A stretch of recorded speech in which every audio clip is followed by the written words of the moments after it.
The meeting. Think we're live right now. And welcome back to the Crypto Hulk Show. We are going live here. We've got Caleb Brown here on the show. It's about every couple weeks or so we try to get Caleb Brown in here to talk about what is going on in the market. What does Caleb Brown see? Because Crypto Hulk, we all see stuff here on our end, but they're the actual exchange custody agent and broker. And they see different stuff we do. So today we're going to have Jim talk to us. We'll do like an introduction, question and answer the whole time. And I think we'll start with that. Jim, welcome to the show. Thanks for having me on, Hulk. It's good to be here again.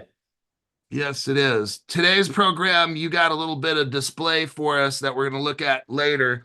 Um, I'm going to do a little meet and greet. It's going to take about 2-3 minutes for some people to show up. We got 70 that just walked in.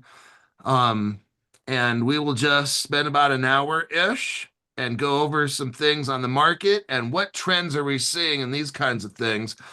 Let me take a look here. My name's Crypto Hawk. I'm not a financial advisor, not a crypto advisor. I don't know anything about crypto or finances. I don't even know why you're watching the show. Um, my goal is to help educate you. That's why we have Caleb Brown here. It is a custody, they're the custody partner of this program where you can, and the broker, we can buy your crypto and custody it both. Institutional custody costs you nothing to send your crypto from whatever wallet you have, whatever exchange you have, to Caleb Brown, where they use Fireblocks, the same custody solution that Citibank, BNY Mellon, all the top 2,000 banks and financial institutions in the world. They're a partner. They're a teammate of this program, and I'm glad they're here. I didn't really start buying crypto until, I got my crypto 5 years ago, but I haven't bought for like 4.5 years. And then Caleb Brown came around. You guys signed up with them first. You guys said, "Hey, Crypto Hulk, this is a great company." I think after about 6 weeks, then I joined up and I joined the rest of you. So you guys actually joined up first, not me. Um, and I've been super happy with the company. Look, I'm not worried about anything. We hear bad news on the internet and all this stuff. I got my stuff in Caleb Brown. I'm not worried. And I want you to call him up, hook it up, and let's go. Let me read some comments here. And if Jim, at any time you want to say anything, that's cool. I'm just going to look through comments. Yeah, sure. So as Hulk mentioned, and we'll let more people come through the door.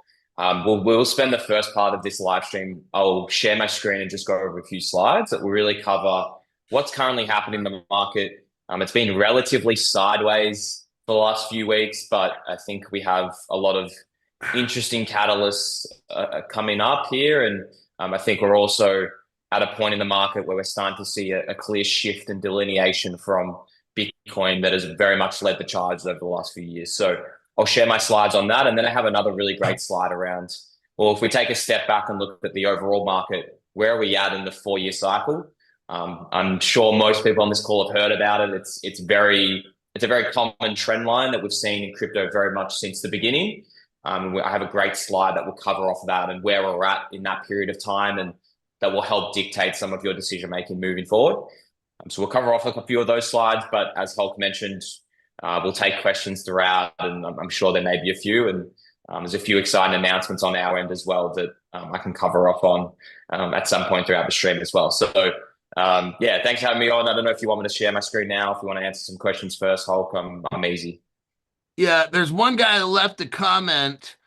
Um, Hold on, let me get this as a background. Ah, there we go. I got the tropical background. It's probably a little You blurry. got to blur it out though. You're gonna have to unblur it. God, I don't know, man, what's going on. How about this one? That's blurry If too. Okay. if you click on video down below, like the little button there, there'll be a thing that says blur my background. You've probably got that ticked. If you click that, it'll probably unblur it for you. Um, Figuring this out on the fly. how about if you go ahead and talk about some stuff and I will try to unfuck myself. Perfect. All right. Well, so look, we have about 100 people on the call now, so I'll try and share my screen, and I can cover off some of the slides that I just was briefly discussing before. So just let me know, Hulk, can you see my screen? Does that show for you? I'll go on the YouTube and see if that looks correct there. Can someone in the chat maybe just confirm whether they can see the slide here, just so I'm not just talking and okay, I can see that I I can see can that see people are seeing it. you.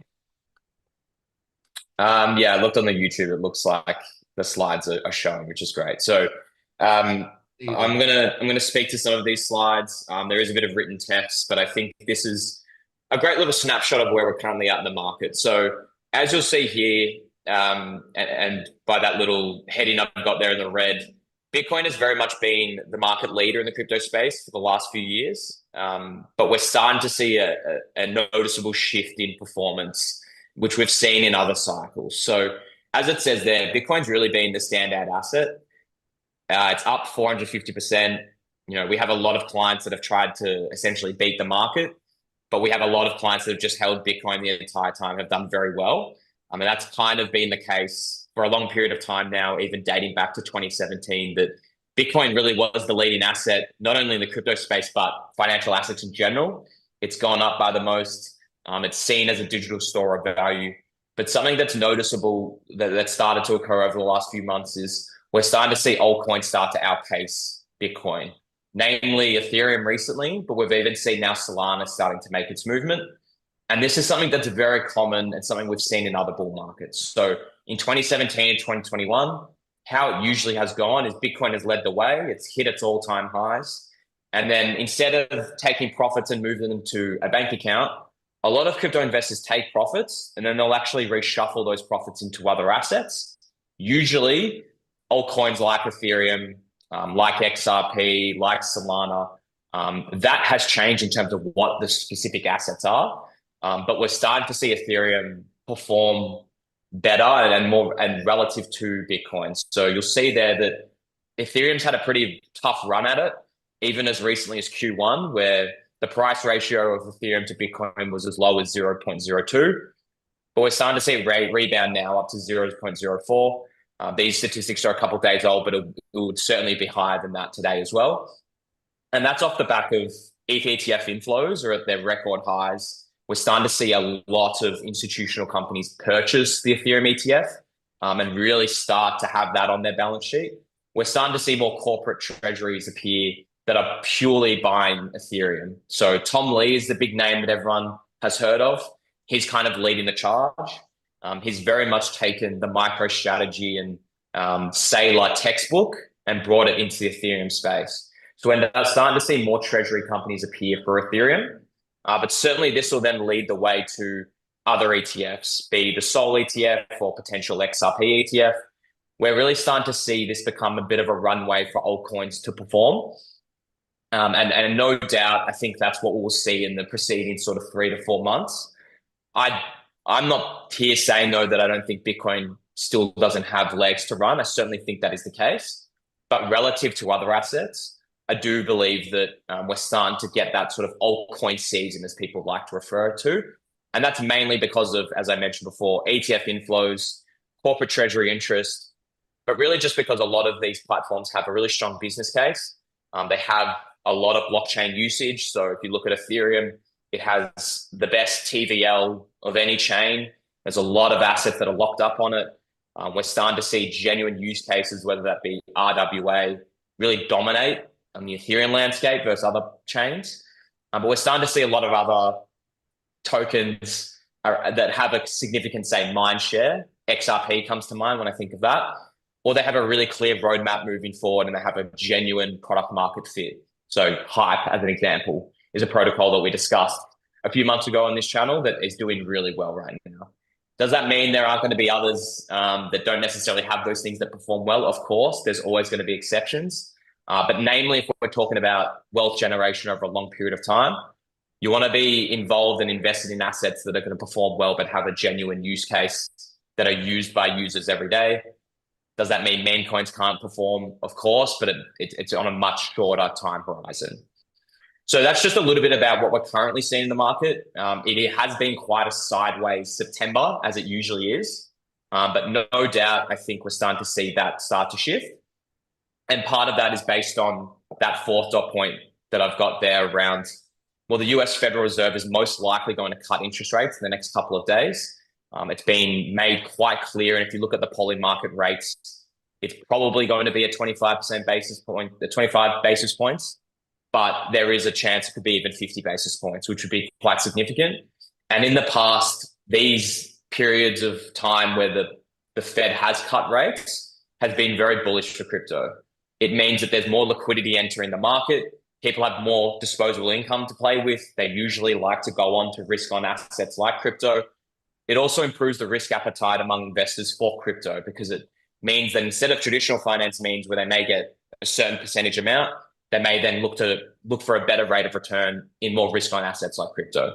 So that is a catalyst, certainly within the next when is it, in 5 days or so, 5 or 6 days, that I think will be very interesting for many investors to be across. And I think that could lead to a nice little catalyst for another uptick in the market. The last point, and I mentioned these sectors again a few other live streams ago that we did on this in this section. But stablecoins and DeFi are two sectors that are really starting to thrive and have, as I mentioned, a clear product market fit. So stablecoin transactions are up 92% month on month. There's over 3 trillion transactions being done on chain, which is significant. A lot of those businesses are now starting to get their framework and strategies in place and how they can use stablecoins as part of their day-to-day operations. That is all tied into the Genius Act that we saw get passed not too long ago. So not only is this really bullish for crypto institutions and platforms, we're starting to see traditional finance, tech businesses, payment processes like Stripe and MasterCard really start to endorse the stablecoin space and really build their strategy around it. DeFi is no different. So, the market cap of all DeFi protocols is up to about 280 billion now. We've seen the TVL, which is the total value locked, probably the best indicator to determine how well DeFi protocols are doing, is up over 150 billion to a 3-year high. And so what that tells you is that a lot of users are moving their crypto to these DeFi protocols and putting their money to work, whether that's in a liquidity pool, whether they're earning a yield by borrowing out their assets. People are trusting the DeFi protocols and decentralized applications that are being used, which is ultimately very bullish for the space, but also the DeFi sector in general. So they're two clear market leaders that are very noticeable. Stablecoins you can't really invest in, right? Because they're just, technically you could invest in Circle as a traditional stock. But really, I think DeFi is something that has stood the test of time, but certainly has that clear product market fit that we haven't seen a lot of yet at this stage in the crypto space. That's a quick little snapshot. I'll let you jump in, Hulk, if you've got any thoughts. Yeah. So a lot of you guys, we talk about different cryptos that have a future in DeFi. So 2 of those cryptos that Caleb Brown has, Flare. Flare is a perfect example of a 2-cent DeFi crypto. I told you guys already, DeFi is not here quite yet.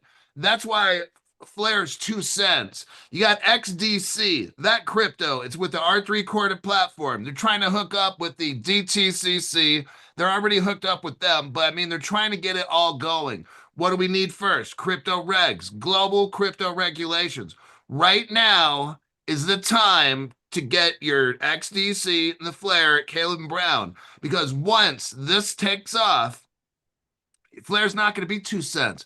See, some of you guys you're going to God, you want crypto to take off, but you don't. Like with me personally, I've been in crypto 5 years and I wish this would all take off. But look, just recently, what happened? The government, they can't get both the House and the Senate to agree on stuff. So we're kind of stalling right now.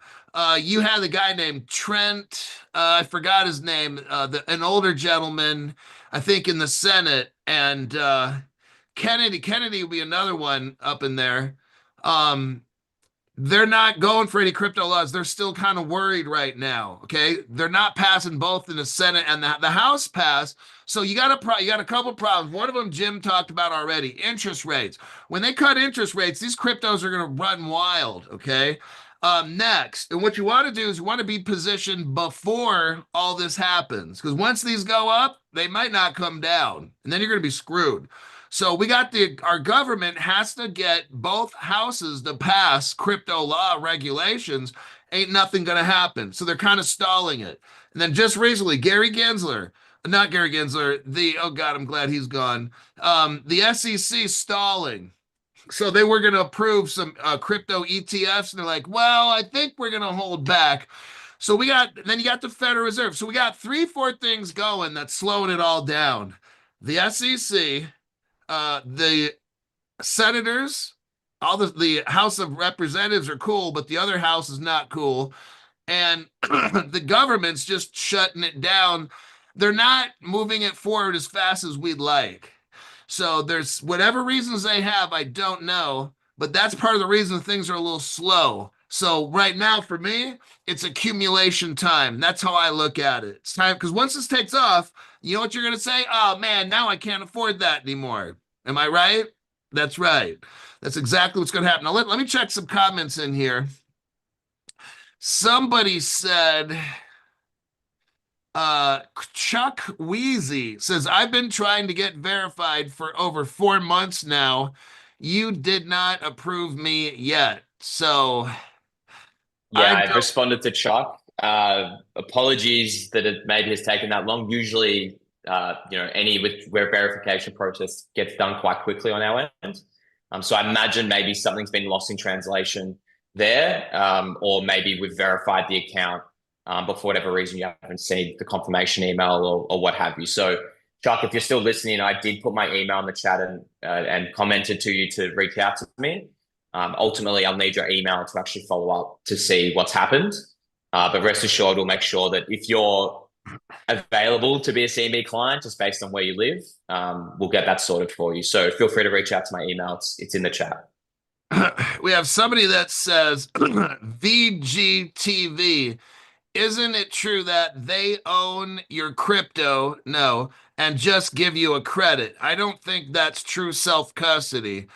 This person's clearly not understanding. So, Jim, let's go ahead and explain. What does Caleb Brown do with custody? And is it really my crypto or is it yours? Like, explain that real quick. Yeah, so when you custody your assets with us, firstly, it's not like you custody them and then you're given a credit to your assets. You directly hold the assets that are listed in your account. Every asset is accounted for on a one-for-one basis. So the example I always give is if every single client of ours, so if all 50,000 clients tomorrow requested a withdrawal of their assets, we would actually be able to facilitate that. That's because we hold the assets in cold storage. And as I mentioned, they're accounted for one for one. In terms of ownership of those assets, when you custody with us, it's clearly stated in our terms of business, and I will stress this to the hills come home, to the cows come home, sorry, is the same. You are the beneficial owner of the assets you custody with Caleb Brown.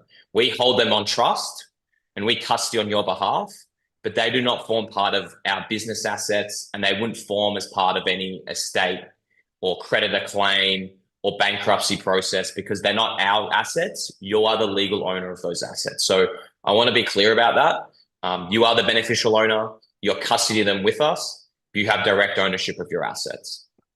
That's how we do things here. That's not always the case and hasn't been in the past on exchanges. So the example I always give is I had assets on FTX.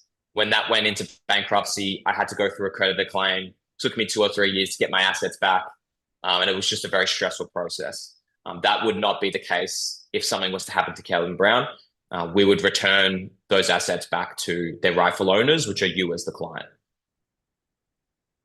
So, Jim, at any time, if I put my crypto into Caleb Brown, which uses Fireblocks, at any time, are you guys lending, staking, borrowing, or are you doing anything with my crypto? What are you doing with my crypto? None of that. We store it in cold storage and it just sits there until you decide to make a trade or withdraw it out. And that's a really important point, Hulk. We see a lot of new businesses and services coming out that are offering staking, they're offering yields. That's all well and good. I would be very conscious if it's not a native staking platform like Maker, like Aave, like Lido. If a business is offering you yield, especially on a non-staking native asset like XRP, your assets are being exposed to counterparty risk or smart contract risk. There will always be a risk associated with any yield that you are being offered. Again, something we've learned about in previous cycles. So Celsius was the big one, but even BlockFi, these companies offered pretty crazy APYs on assets if you staked them with them. But what ultimately ended up happening was they were lending out your assets elsewhere, trying to earn a better yield. So, look, I'm a big proponent of DeFi when it's done correctly. But certainly for anyone on the call that is interested in that and you're planning to use another service, I very much recommend doing your due diligence on them to ensure that the yield that you're being generated isn't coming with this massive amount of risk to the underlying asset. Because if you lose the underlying asset, it doesn't matter what yield you're being generated. I guarantee you it'll be a worse result for you. So we don't do any of that. We're pretty risk off and boring in terms of how we work internally. We just custody assets for clients free of charge. So let me let me ask. I mean, I'm just talking about me personally, but I like the fact that when Caleb Brown holds my crypto, in my own mind, they bury it like 500 feet below the ground and nobody does nothing with my crypto. That's personally what I want. Now, some people might want this or do that. I don't want Caleb and Brown doing anything except custodying and bury my shit 500 feet below the ground. That's what I want personally. I don't want any kind of chance of anything happening at this stage in the game. Now, we look right here. Somebody asked a question. Rob Weber says, Hulk, ask if Caleb Brown will handle airdrops. So let's say you have a crypto, like LTO. LTO is going to do they were going to turn into another crypto. I forgot which one it is. But if I own a crypto on Caleb Brown and that crypto is going to do a conversion, then you guys are aware of that? Like, does somebody get notified to? Yeah, so they're two separate things. So the first part is around if I hold assets that it is then eligible for an airdrop with Caleb Brown, am I going to receive that airdrop? The answer is no. So because of the way that we custody assets and because we use vaulted wallet addresses through our partnership with Fireblocks, those wallets are not eligible for things like airdrops. So if you did want to become eligible for them, and it's a safe specific asset, I would recommend custodying it yourself or with the wallet that would make you eligible. Again, I'd always be quite skeptical around airdrops and how they all work and function. Being someone that used to hunt a lot of airdrops back in the day. The second point, though, that you mentioned is, okay, what happens if the asset converts into something else? So the example I give is Maker. They recently went from, I think the ticker was NKR to Sky. So they rebranded and moved all of essentially what was Maker, their native token, to a new token called Sky that had a different smart contract built to it. We help facilitate that shift for clients. So a lot of the time that shift will be done automatically at a set date, but sometimes you can shift the assets to the new contract or keep them on the old one. We help ensure that our clients are very much aware of that and given enough time in advance before they need to make that decision or make that shift. So we can help with it, but ultimately it's up to the client sometimes in terms of, do I want to migrate that contract over with the new token? But we will help ensure that you're as informed as possible so you can make that decision well ahead of time.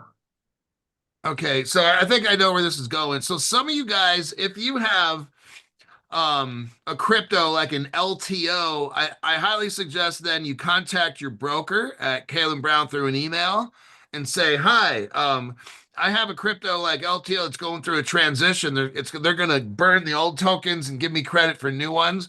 Ask your broker that. So that's what I'd suggest for you to do is email your broker and he can look that up and see how they're going to handle that. Yeah.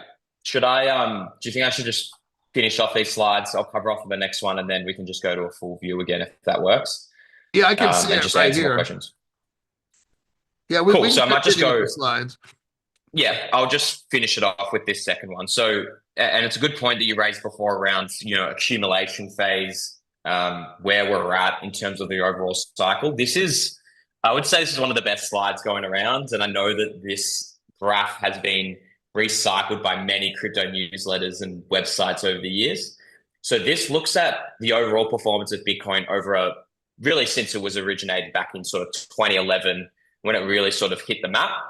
And you can see here, based on the different colors that have been placed at different spots, that as an industry, we really much go through a cycle. And it's usually a 4 year cycle. And you can see here that it starts in the blue phase of accumulation. We have almost a year, or you can see that the timeline of how long these events last for has changed. We have an accumulation phase, we have a growth phase. We then have that bubble phase, which is really that peak euphoria. For anyone that has been around since, say, 2017, you'd very much remember that. Ethereum rose quite significantly from even $50, I think, all the way to maybe $2,000 from memory. But this is very much that peak euphoria period where assets really rise in price. And then naturally, like any sort of market and any sort of cyclical asset like crypto, we have a crash period. And that's what's commonly known as the bear market, where over the space of a year, we see those assets really start to depreciate. It flushes out a lot of over leveraged positions. It naturally coincides usually with an economic downturn, something that we very much need to be aware of that may occur within the next sort of year and a half. But this just gives you a really good overview and snapshot of how the crypto industry usually operates. Now, yes, this is Bitcoin's price performance, but as I mentioned in the previous slide, usually Bitcoin leads the way, but the altcoin assets follow it. So yes, this is Bitcoin's price performance, but if you look at the overall crypto market, it's very similar to performance like this. So right now, as you can kind of see here, right in this 18%, we're in the beginning stage of what seems to be a bubble phase. We are probably, hopefully, going to see greater price performance throughout Q4. Naturally, it will coincide with hopefully a better performance in the overall market. So as we mentioned before, those interest rate cuts will probably lead to further liquidity entering into the crypto space. We're seeing more and more developments and institutional adoption of crypto. So certainly we're pretty hopeful. Again, it's not financial advice, but we're pretty hopeful that we still have legs to run in this bubble phase. But more than likely, we will enter this red phase at some point in the next sort of year and a half. And so as a crypto investor, it's very much to be across and aware of that. Now, that's not to say that it will last as long as some of these other cycles. As it says down below there, past performance is certainly not indicative of future performance. And certainly because now we have more institutions buying crypto, we have more ETF adoption, the time in which that crash will last for may be a lot lesser than other cycles, but we just don't quite know. It actually may be more even severe because we've got institutions now that aren't real adopters of the crypto that maybe will try and sell out of their positions.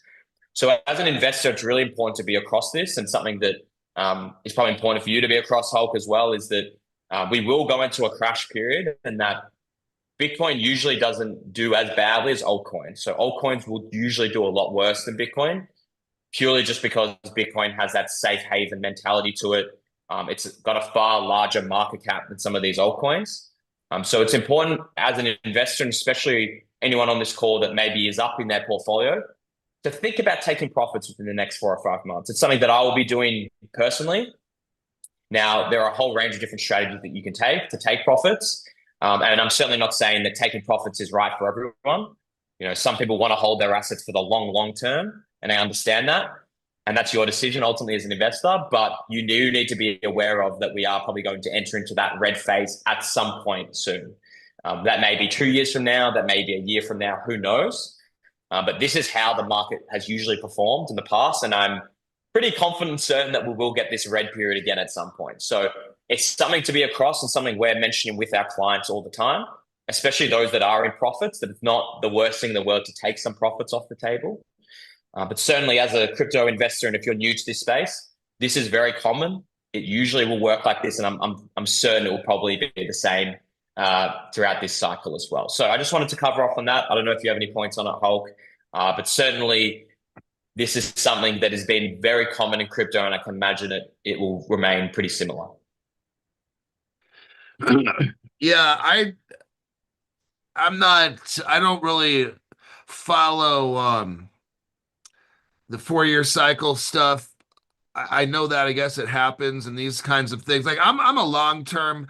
I've been in crypto 5 years, so I'm sure I've been through a cycle. If it's 4 years, I've been in crypto for five. Um, it just seems like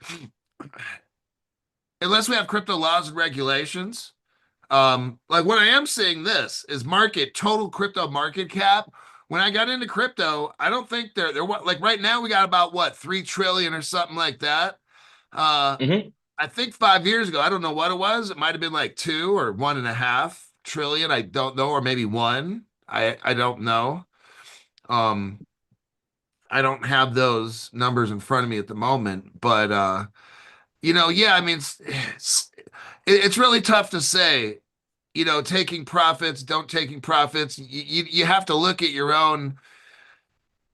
What are you trying to do here, and how much crypto do you got, and all that kind of stuff. And everybody Exactly. has different needs. And I mean, if crypto really dumps, like you're gonna be like, damn it, I should have sold off 10 or 20% of everything I have. Or I mean, I don't know, man.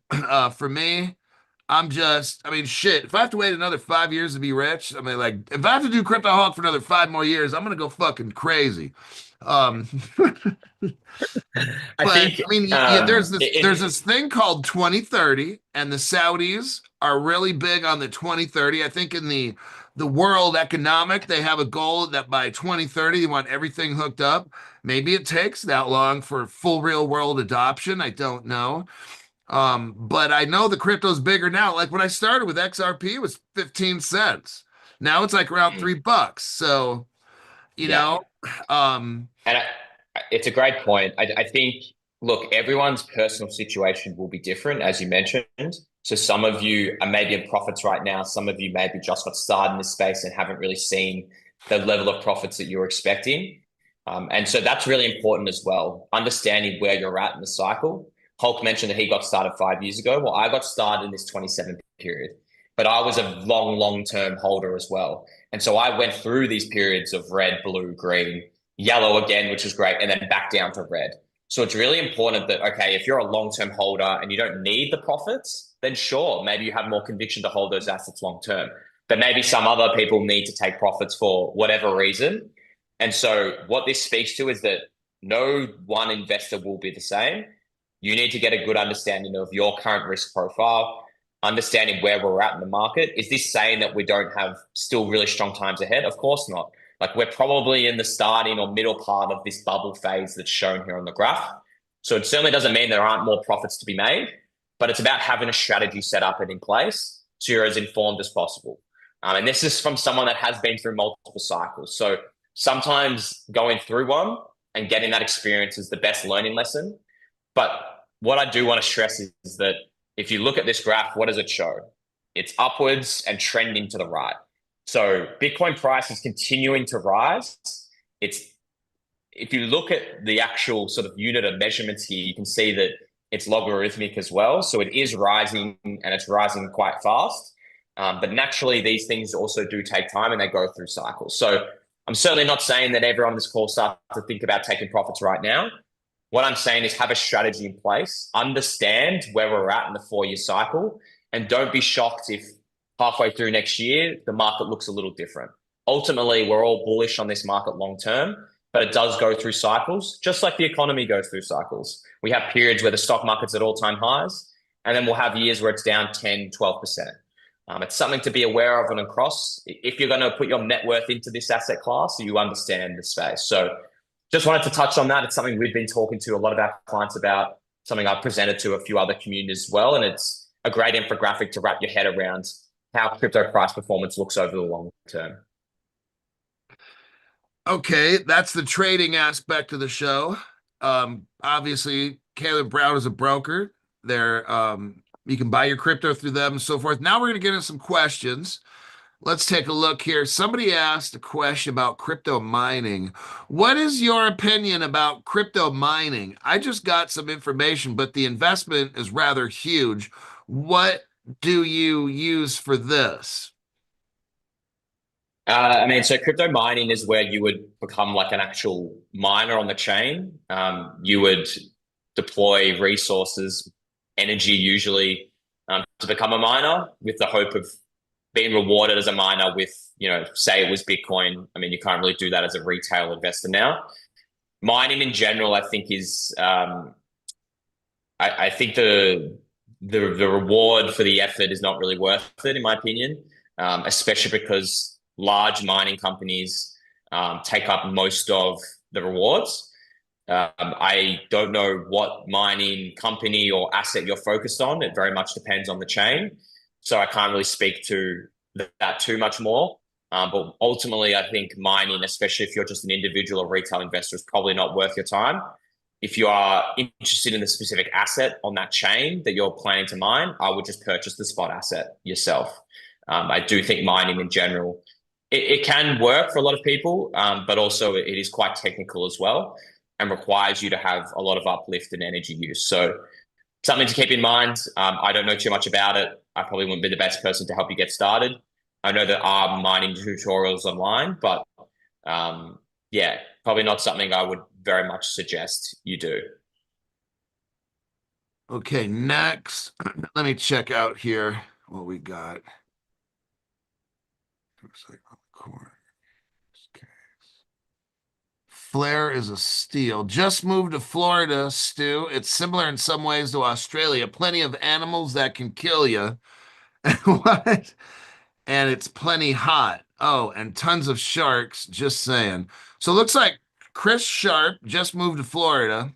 He does want to stop into Caleb Brown and take a look.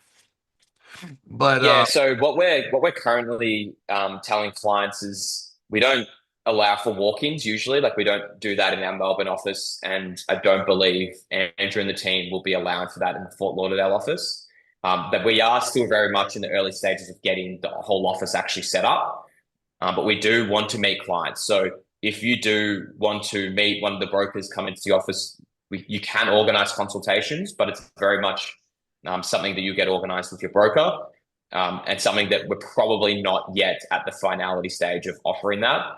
But certainly reach out to your broker and let them know that you have interest in coming into the office, and I can see what we can do. We are just still getting everything set up, but the office is up and running. We have a really core team of probably our best operators that have moved to Fort Lauderdale. I'll probably spend some time there next year as well, which is exciting. I spent some time there earlier this year. So it is something that we will allow clients to come in and have those consultations. It's just not on a walk-on basis. So we'll keep the communication flowing there. I do have an update on the mobile app as well that I'm sure maybe Hulk has spread already, but that's also an exciting development that's worth our US clients being around as well. let's talk about that. Go ahead and tell us about that. Yeah, so as of yesterday, our mobile app is now live in the US. It's on the iOS App Store. So encourage everyone on the call that has an Apple phone to download the Caleb Brown app, log into their account, and use the app. So you'll be able to do all the same things that you can do on your portal just through your mobile app now, which is really exciting. It's something that has been live for a few months in the Australian market.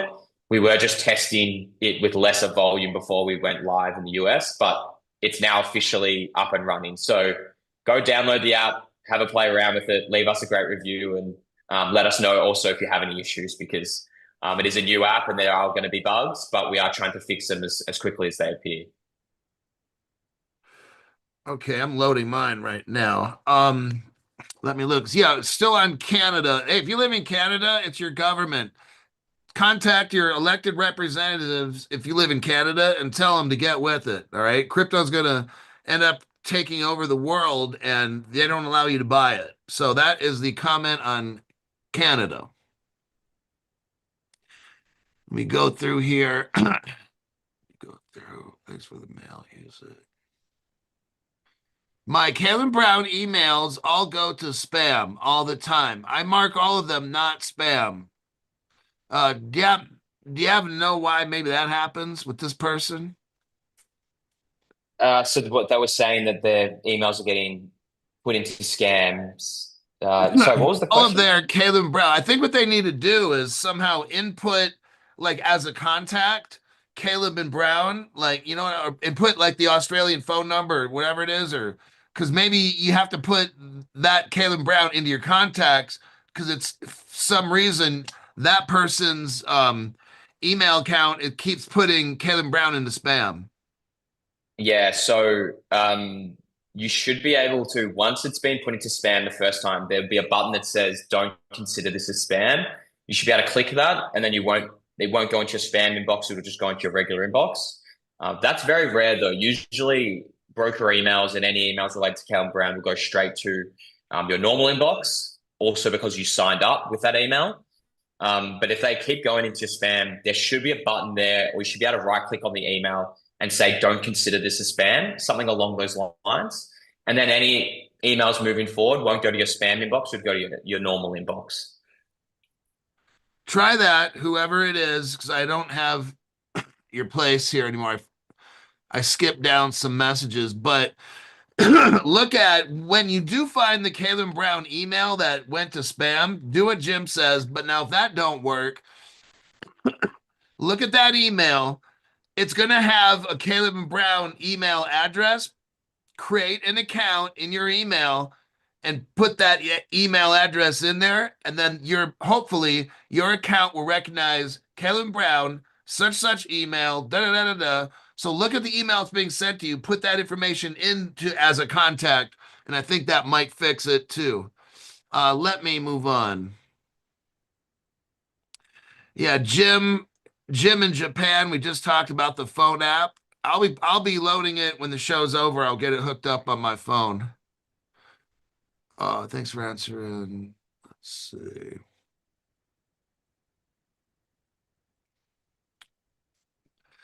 I'm just kind of looking through these questions. They don't stake any crypto. That's true.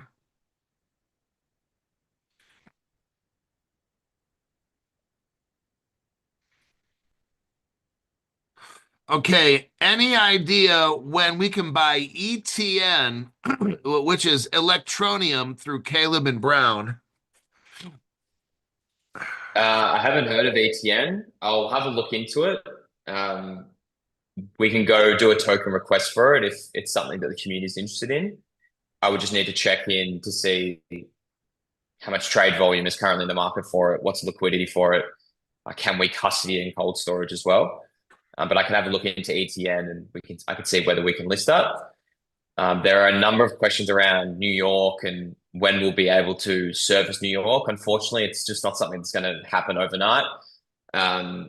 It is a very restrictive, it's probably the most restrictive state for crypto. It requires you to have a bit license. We went through that process a few years ago. It's incredibly expensive. It takes also about 2 or 3 years to even go through the process to get a bit license. So New York, unfortunately, I would say out of the three main regions that people have questions on being the UK, Canada, and New York, I would unfortunately say New York probably the least likely, unless they scrap their bit license requirement or make the process a lot easier. I don't have any immediate update on it. Yes, at a federal level, crypto is seen more favorably. The SEC is pro crypto now, but these things still get done on a state by state basis. So we have licenses all around the US in different states. Some require you to do more than others. Some don't even require you to have a state. Unfortunately, a license, sorry. Some states don't require you to have a license. New York is the only state that does, and it's quite onerous compared to every other state. So I know that there's a lot of people on this call that are interested in working with us from New York. I promise you it's got nothing to do with you as a person. We very much want to service our fans and people that want to work with us in New York, but it's just not feasible at this stage. So until that changes, that will remain the case. I am hopeful long term that things will change and we will be able to operate in the New York market. But at this stage, we can't, unfortunately. Somebody asked. Okay, I'm going to keep scrolling down here for questions, and let me check. We're almost right out of time. What time do I got here? 6:04. We started just about an hour ago, didn't we? Or close to that. Pretty close to it. Yeah, pretty Okay. close to it. I think what I'll do now is just look for some final questions, and that's what I'm doing right now. So if you have a final question or a comment, go ahead. Oh, somebody asked about Android.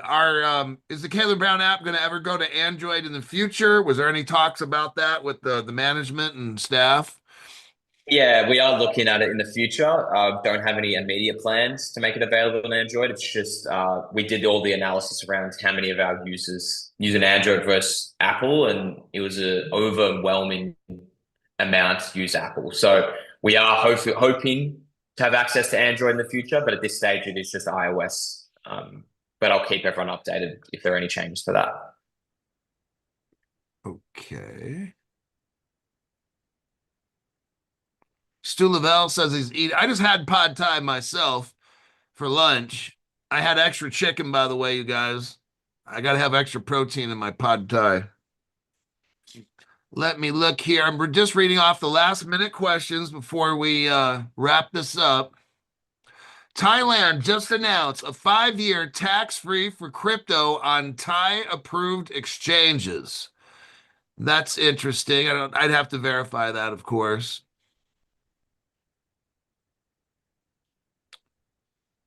Let's see.